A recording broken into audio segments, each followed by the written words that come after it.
Good evening. My name is Dan B, and I am here, G4V guitar instructor, here for the Guitar for Vets Workbench. Every good guitar store has a technical and repair section. They provide services from changing strings and cleaning, some repairs, as well as performing setup and modifications on your guitar or guitars. Those services are not free.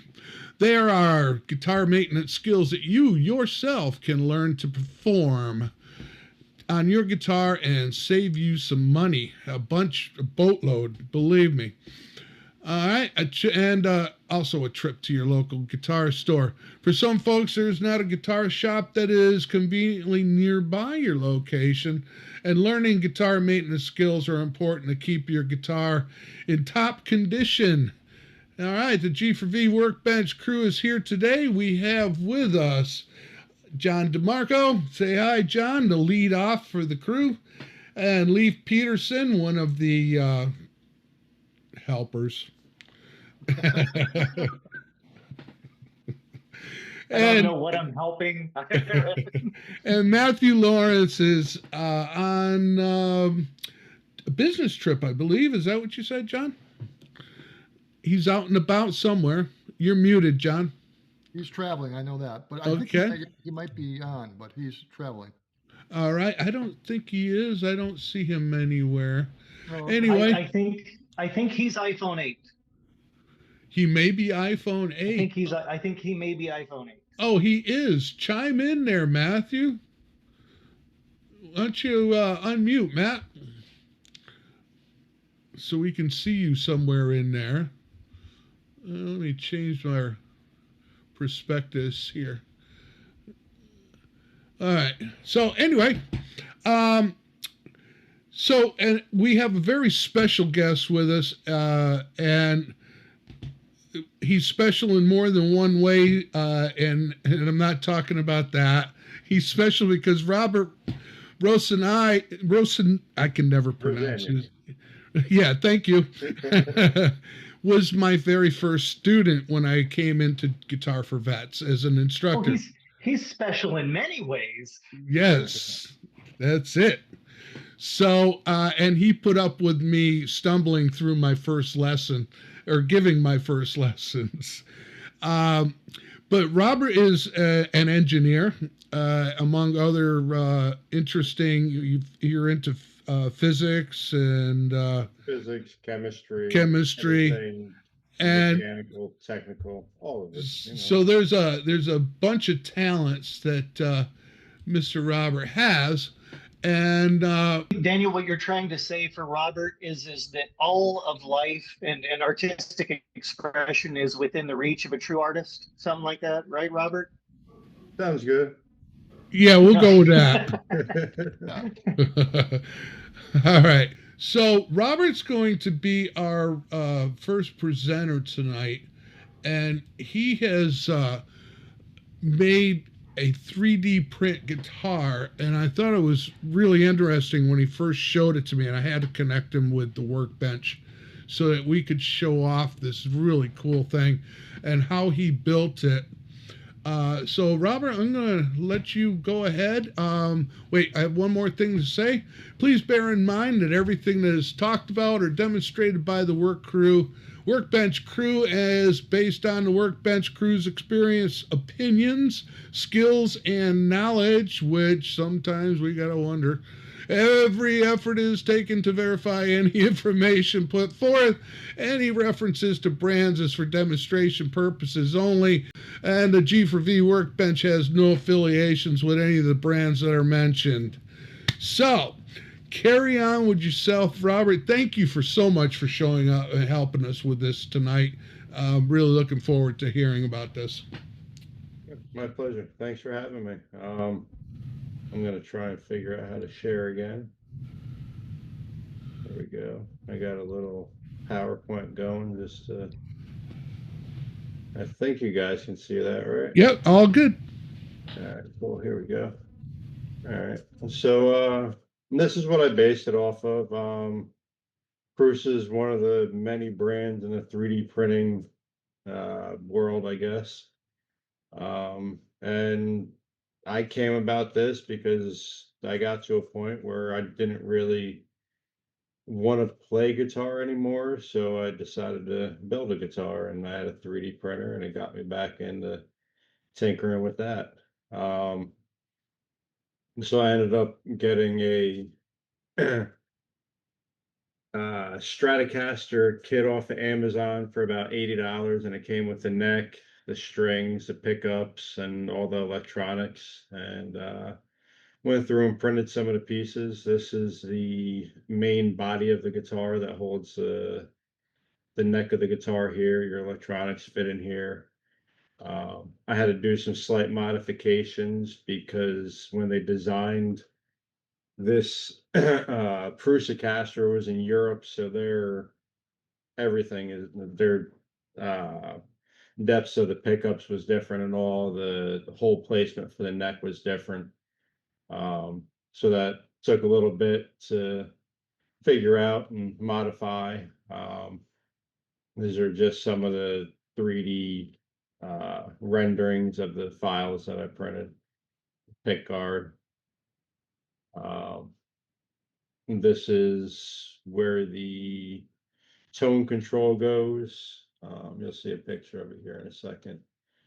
This is the 3D printer I use. It's got a build plate of about 1 cubic foot, so 12 by 12 by 12. The center section of the guitar I tried printing on my other printers, which had about an 8-inch build plate, and I just couldn't get it to behave, so I got a bigger printer, of course. This was printed out of a carbon fiber reinforced PLA. It has extra walls that you can see on here. Typically, there's only 2 or 3 walls. I think I did 11, if I'm not mistaken. So that's about 1/4 of an inch thick. And just another angle of it. You can see the infill here was, I think, at about 60 or 70%. So it's pretty strong. I wouldn't want to be hit with it. Just some different photos of the process of it being printed. Dry assembly, I put some copper tape in there to, I guess, try and do it right. More assembly pictures of it. And then finally it's all put together there.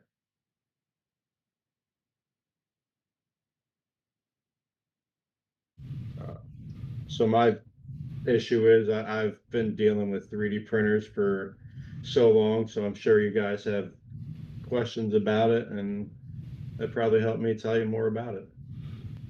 Excellent. Thank you, Robert. Y'all can unmute and we can talk about this. And I know Leif has a million questions already, but really cool that I don't know if anybody noticed it, uses the 6-point tele bridge instead of the 3-point. Yeah.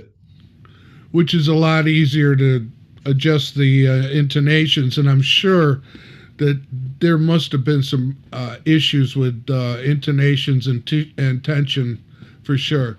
But Leif, I know you've got a million questions, so I'm gonna let you go at it.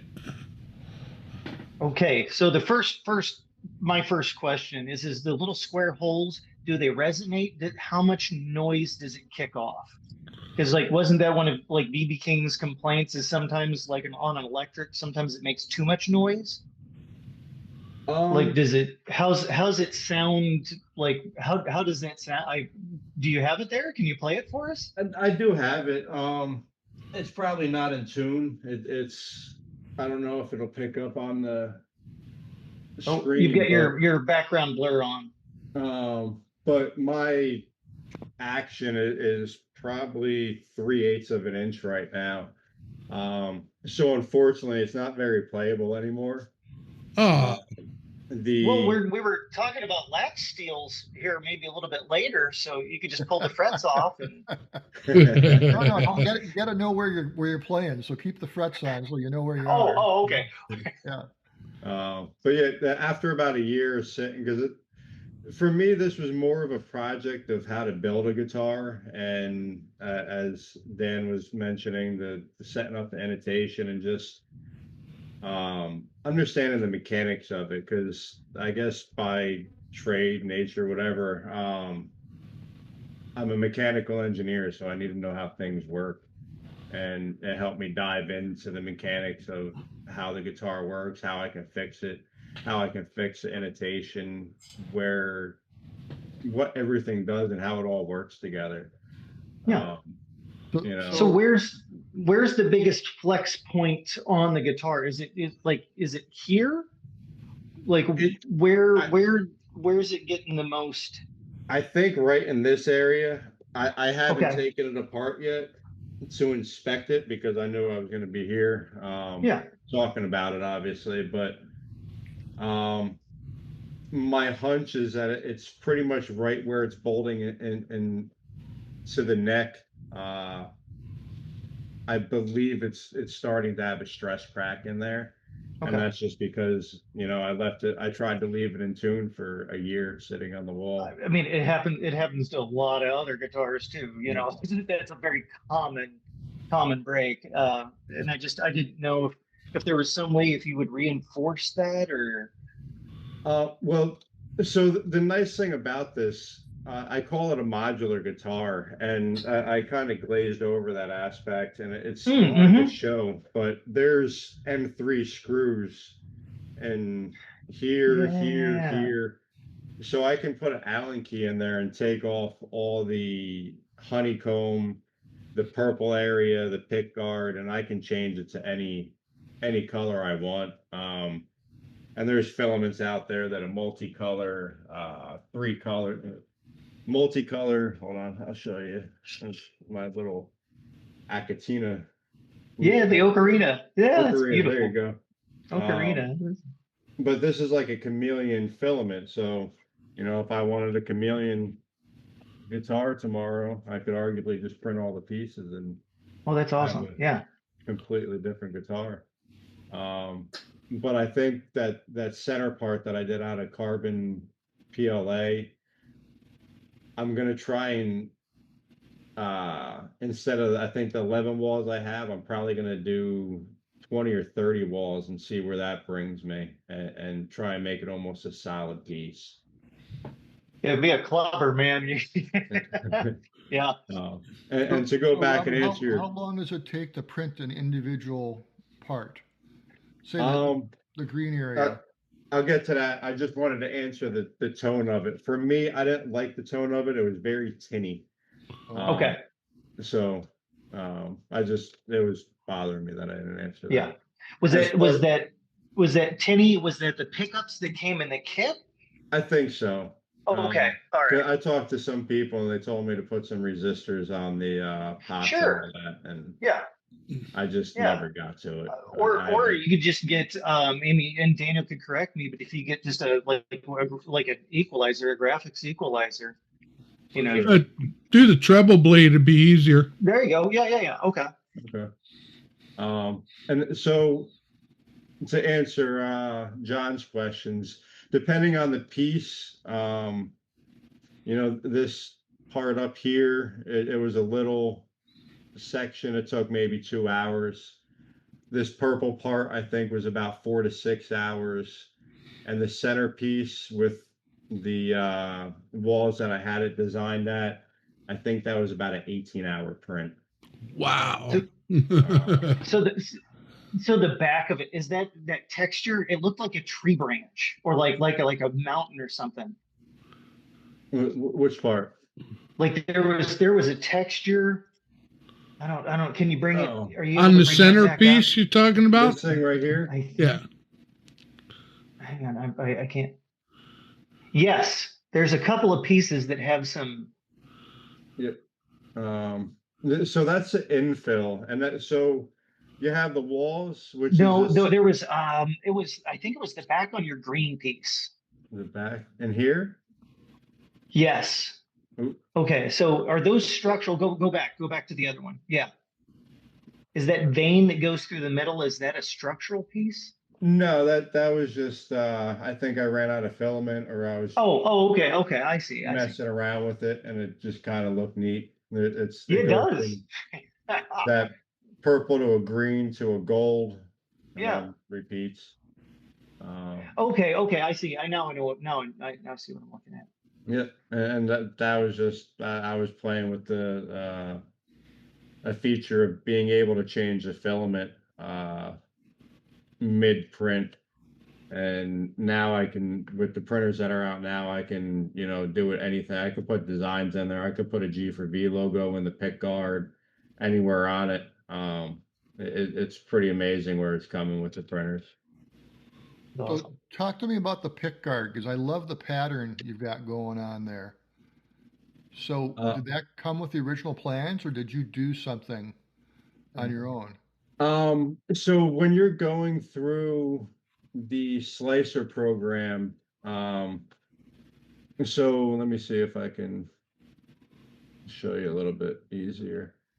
I didn't have anything. So you'll take this part and you put it in a program that's called it's called a slicer, and that converts the 3D image into an STL file.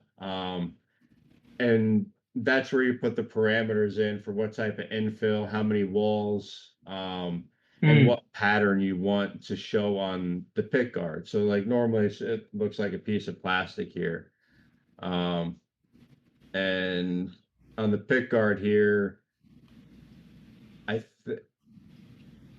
I don't remember what it was called, but it was just one of the different designs that you can do it, and it basically matches the outside shape of it, and it just gives you that pattern.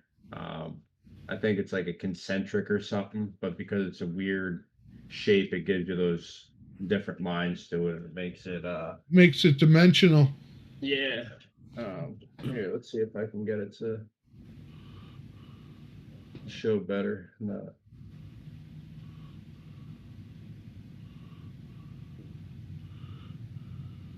Yeah, your blur's on, so we can't really see it. Yeah. I guess the blur just looks for a face, huh? Right.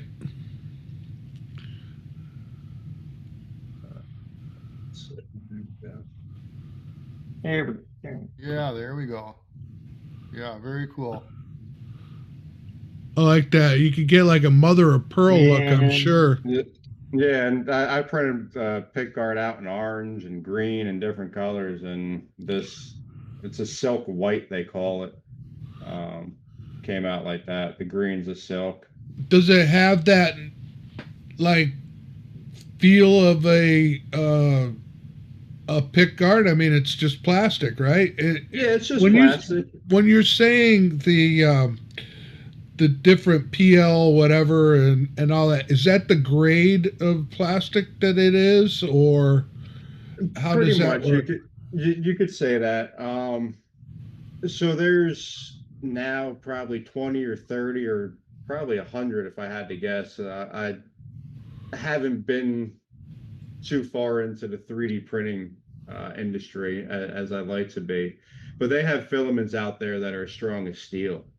After you're done, they come out as plastic on your 3D printer, and you take it and you put it in the oven and get your wife angry at you for baking your plastic part. And you can make motors out of them, and you know there's a whole another aspect for 3D printing where people are building car parts and one-off throttle bodies and just pretty wild things. So you know, the problem with that is the filament I used for this, the carbon fiber PLA, was about $30 for 2 kilograms, or 1 kilogram. I'm sorry, 2 pounds. The stuff that turns into metal is about $200 for the same amount. Wow. So you want to make sure your machines are, in tip-top condition and not going to really waste anything that you don't need. Right. So It's amazing. and there's everything in between. You can print with ABS. There's PTEG, which is good for not down here in the sun, but in most other states where it doesn't beat you up too bad. You can make cell phone mounts in your car and different things like that. And as you would imagine, they all have different material properties. It's crazy. I wonder if that's how they're building some of the graphite guitars. I'd like to look in to see how they're building the acoustic. Like Paul has one. Paul Lilly has one. If I ever come across one, I'd like to buy one. They really sound interesting. Yeah. That materials science is grown so much, because there's even materials light, phenolic natural fibers, and so man, you can make all sorts of stuff. Right. It's getting pretty interesting. You were talking about CNC, yeah. Between printing and CNC, yeah.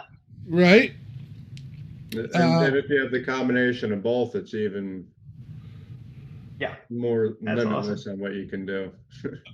Well, we were just this past Saturday we did on Guitar Shop. We were talking about how technology has caught up to guitar amps, and with modeling amps and smart amps, smart apps. It's getting to where you said to watch your language, Daniel. You told me. Yeah, you little language, smart app, you. And you're telling me. So it's technology is catching up all around the music industry, and I'm sure it's not just with guitar playing. I mean, obviously it's rolling over into probably how orchestra instruments are made now. I'm sure there's the traditionalists with some of those, like violin, and basses and etc. But look at drums. I had a drummer that had a full electronic kit that was just amazing.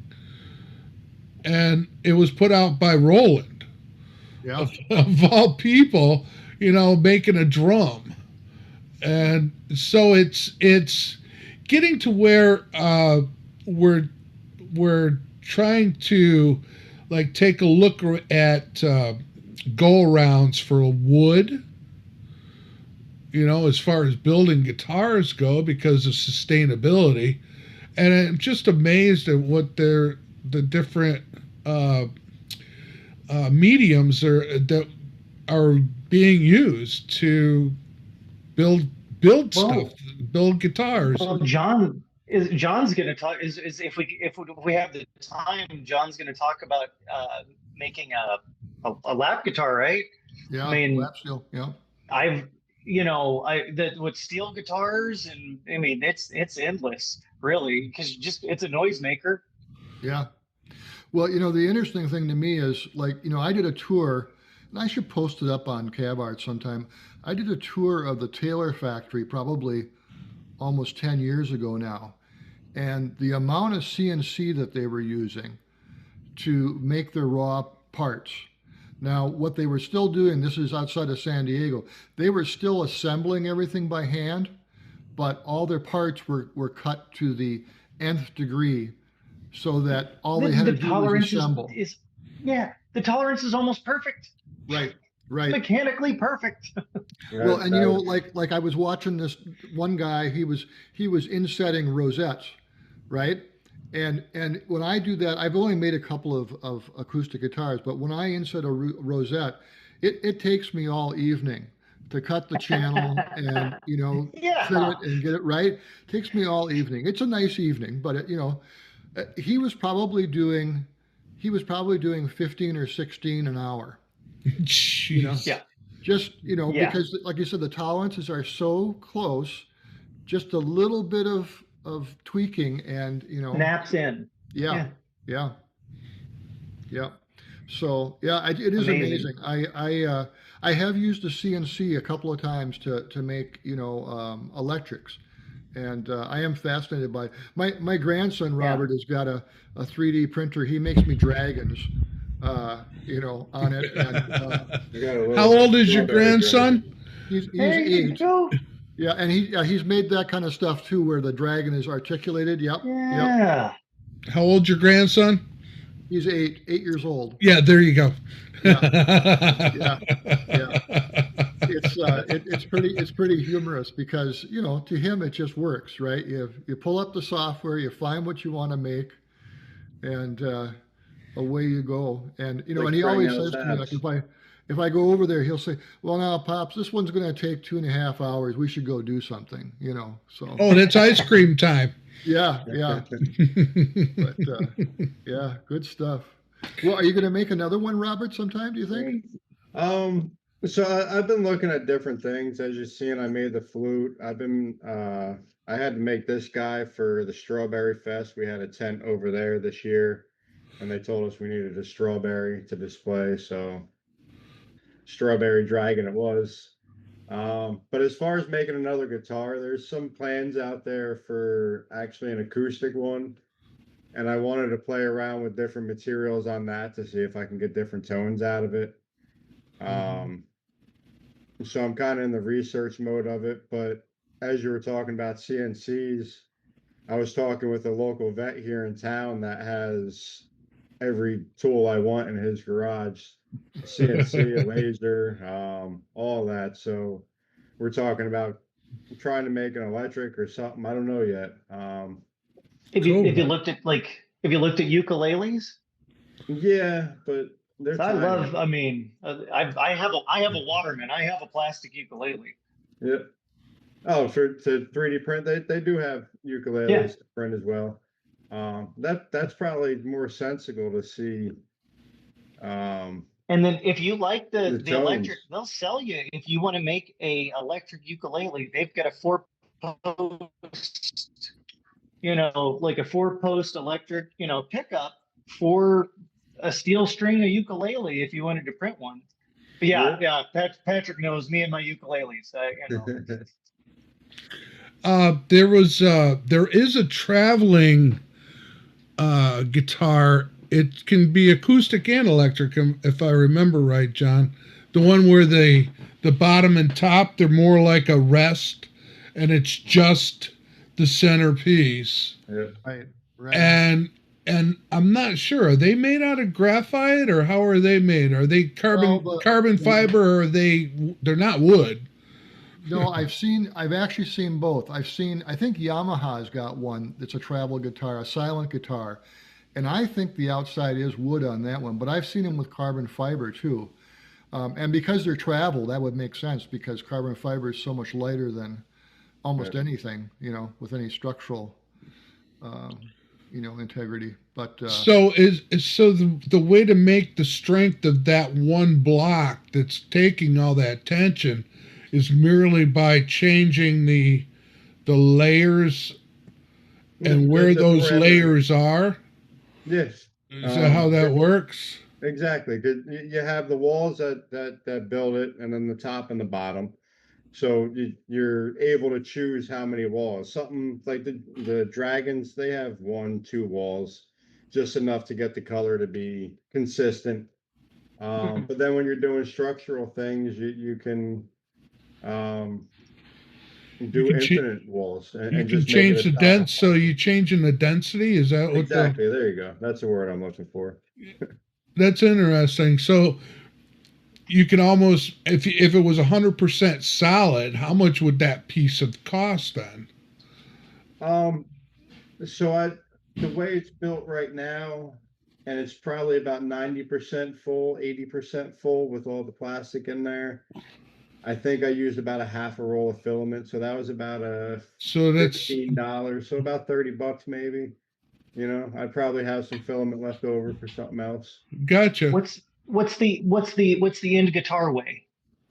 Because I know 7 pounds sometimes. I don't want to be a complainer. Well, But give me 1 second. I'll get a scale. I'm sure it's mostly the weight is in the neck or Right. any of the metal parts. Yeah. do a bit of a dive and see which direction it goes. Right, right.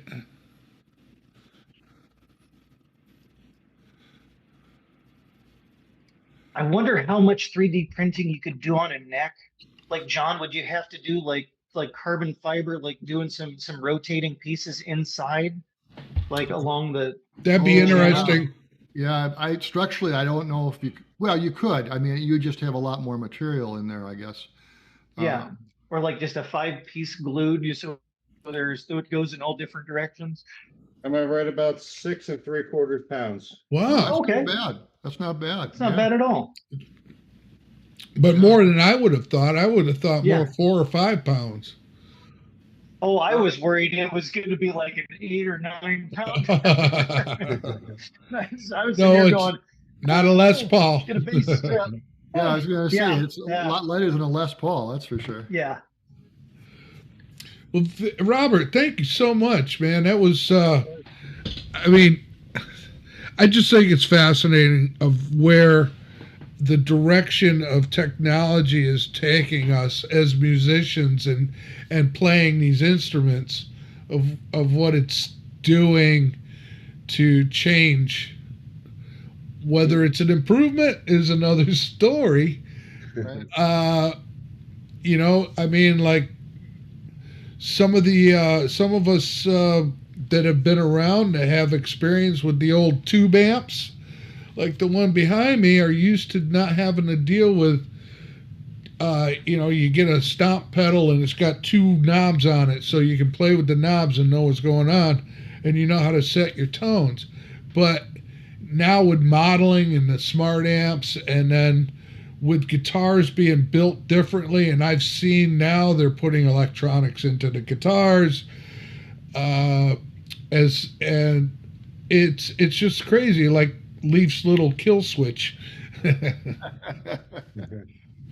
So anyway, for those of us that are also into playing alternative instruments, that's just kill switch. And John is going to talk about one of the oldest instruments, guitar instruments that they've been, and that's a laptop guitar. Yep, lap steel guitar. Hopefully you can all see my shared desktop now. So I've got a little video here, and just to preface this week, the next time we get together, I'll have the actual build for you to take a look at. This is more how I went about trying to figure out what I wanted to build from a lap steel guitar. Then I have to learn how to play it once I finish making it. But it's pretty easy concept, and we'll talk about that in a minute.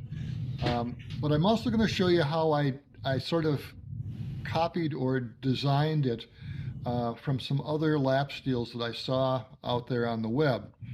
So we'll just jump into it here. And, they come in all shapes and sizes, right? You get the kind of the Hawaiian ones, which look more guitar shaped. What they all have in common is the fact there's an 8-string on the left-hand side there, is that the strings never touch the frets. In fact, most of the time, especially on the less expensive ones, the frets are actually painted on, basically. I'm just going to pause on this one for a second here, because you got 2 very simple lap steels that can be built, and originally I was just going to do that and show that to you, but what we have here is basically a lap steel built out of a 2x4. The one on the left there is a kit you can get from CB Giddy, and they give you the electronics, which is literally a plug, and you wire it directly to the, in this case, a humbucker, and they give you the bridge and the nut, and then a bunch of these ties that you put on the 2x4 to show you where your frets are. I'm not quite sure how you calculate where they belong, but in any case, the one on the right is, again, a kind of 2x4 version of it, but it's made by, it was actually a book written by a guy by the name of Martin Cook, who out of Germany. And you can see a very simple, he's got a volume and that's it. I'll keep moving here. And, I looked at that and I decided, well, that's not quite as much fun as it could be. Well, now here's somebody, they build a lap steel out of a skateboard. I thought that was kind of interesting. Nice challenge there. I like it. Here's what your typical, lap steel looks like. You go out on the line and there's a bunch of companies that have got these kind of, triangular shaped ones. They didn't really give me a lot to think about, but they're interesting. And here's where I really found myself enjoying it, and that is kind of an Art Deco look. And I just kind of like that pyramidal look that you see there. The show bud is in the middle there. That's about a $3,000 laptop or lap steel. The other ones that you see here are a little less expensive, although the National on the right-hand corner is pretty old. So from an antique standpoint, I think it's up there around a couple $1,000 too. I'll move on here to the next slide.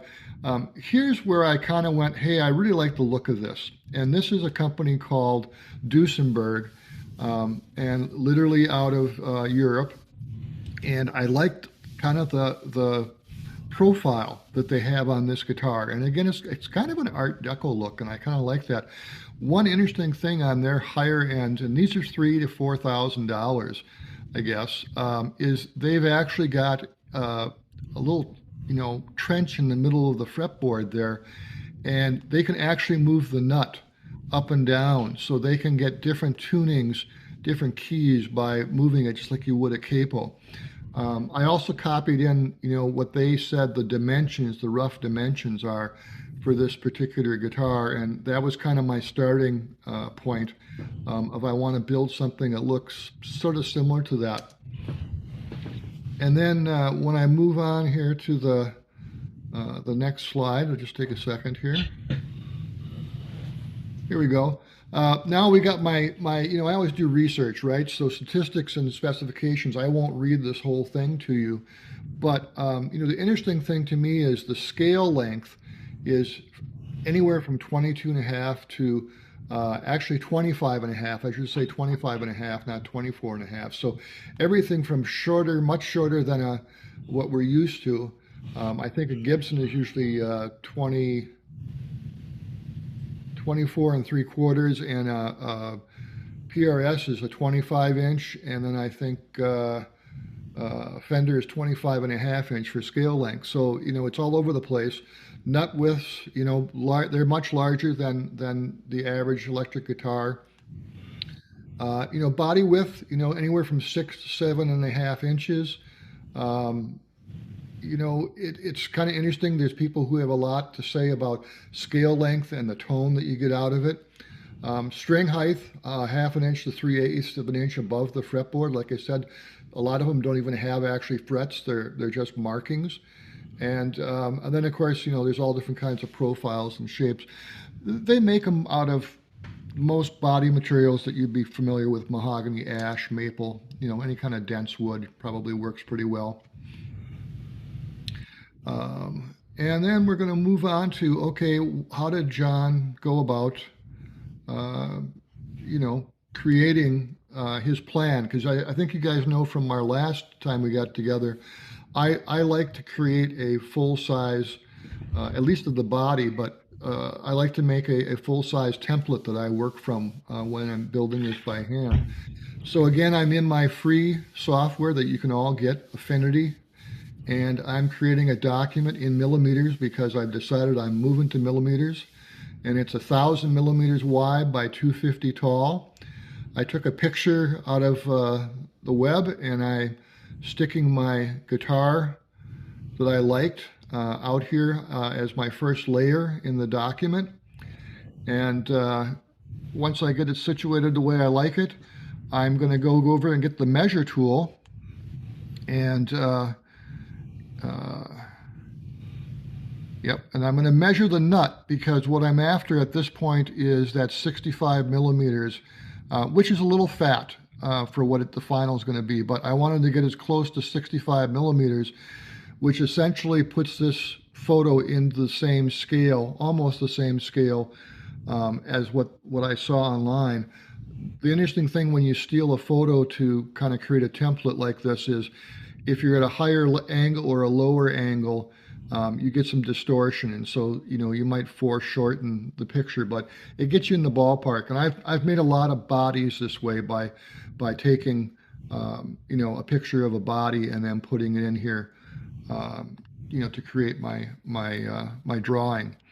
So now I'm going to go over and start using something that they call that's the pencil tool. That's wrong. I'm going to use the measuring tool here first to check the length. So now I'm making sure I'm in the neighborhood of the length that I wanted. Again, all in millimeters, which was fun because I'm an American. I don't think in millimeters very often, but gives me an idea if we're in the right ballpark. And then eventually I'm going to start tracing this using something called the pen tool. And that'll start in just a second here. And it's a tool that I learned to use when I was using Photoshop back in the day. And I, in a former life, before I was a database geek and a marketing online geek at the company I work for, I was a photographer. And so Photoshop is another one of my pet things. I like to mess around in Photoshop, but nowadays I'm using Affinity because it's free. I don't have to pay the subscription rates. So, a lot of the detail work, it seems to be that you want to get a headstock you like. And so you can see what I'm doing here is I'm starting to outline the headstock with this pen tool. And I'm not being very careful about it. And the reason I wanted to do that is that people always think this tool is very, very hard to use. The reality when I used to teach Photoshop back in the day is, you don't want to try to get perfection on the first time you go around whatever you're trying to outline. And of course, you can do this with artificial intelligence now, and it can automatically outline things probably faster than I can. And then you just make some corrections eventually. But you can see what I'm doing here. I'm just outlining this thing, getting the basic profile, but not really caring how perfect this is, because I'm going to go back in, and you'll see that in a minute, and I'm going to fix all my curves.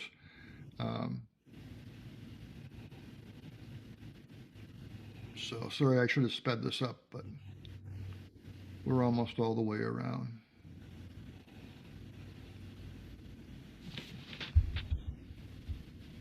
All right. So now there's my original, lines that I did pretty quickly. And in a minute here, we'll, and so you can see there's my outline, right, that I made. Again, kind of sloppy, right? A lot of squared off edges. There's not anything too round about it. But we'll get to that in a minute too, because I kind of decided to do a little bit of a more squarish on some parts and a little more rounded on some parts, and we'll see that in just a minute here. But now you can see I'm using that pen tool. I'm creating some more dots, and now I'm really getting in tight to where I want it to be. And to me, one of the things that people always look at is the headstock. There's some interesting things going on right now.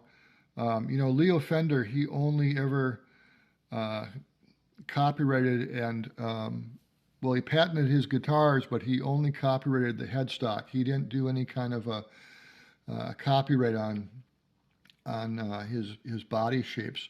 And whoever the current owners of Fender are right now, they won a court case in Dusseldorf, Germany, and now they're going around and they're starting to bully all the small boutique makers who are making S-style guitars. They haven't gotten quite the guts to go after the big guys, the Ibanez and others who are making S-style guitars. And I kind of wonder if they're really ever going to do that because, the body shape's been out there for 75 years and never been copyrighted. In any case, I just go around and I kind of, get it so it's fitting better. I'm getting all the, and I can change the angles and move my anchor points and that kind of thing. And this is something that, I don't know if anybody's interested, but, was a program Adobe had called Adobe Illustrator. Essentially, Affinity here is a combination of Affinity and Illustrator. So you can work on photos and you can work on, creating these Bezier curves is what they're called, all at the same time in the same program. So, So, that was my first, shot at, well, okay, this is kind of the profile I'm after. And then after I looked at it for a while and I cleaned it up a little bit more, I decided, I really kind of like that Art Deco look. And so as we're getting near the end here, you're going to see that I put in, okay, here's where my fretboard's going to be. And here's where my bridge is going to be. And that was carefully measured by using the measure tool to put it in the right place. And then after straightening out a few more lines, I decided, you know what, I like this, but I want to make it a little bit different. I want to make it a little more Art Deco. And so I fiddled around, added a few more lines, and eventually what wound up happening is I got to this. And so you can see I've got that kind of a pillar headstock now, and I probably will do something a little fancy up there. I'm going to back that up just a little bit and hit pause. And then I'm sure it's coming again. Here we go.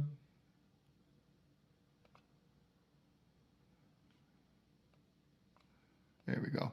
And then I decided that, well, I like that, but I also want to add some depth to this.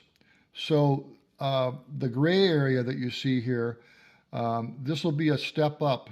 So there'll actually be a piece of decorative wood that's like a pillar, right, coming up here. So I'll actually have 3 layers. I'll have the base layer that I'm going to make out of a step, a piece of wood that was meant to be a step.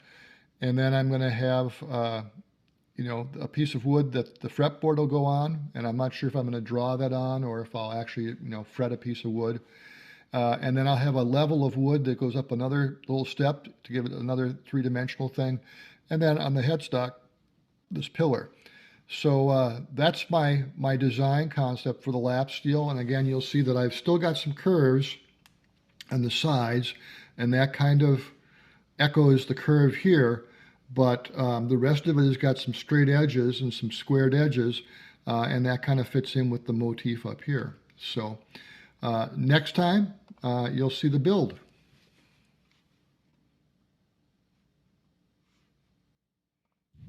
Thank you, John. Sorry, I had myself muted. I like that Affinity. I'm going to have to try and play with that. Well, it's free. They just want your email address, and then you get some. Everybody loves free. Yeah. I got this to, let's see if hopefully I can bring it up. There it is. And that's mine.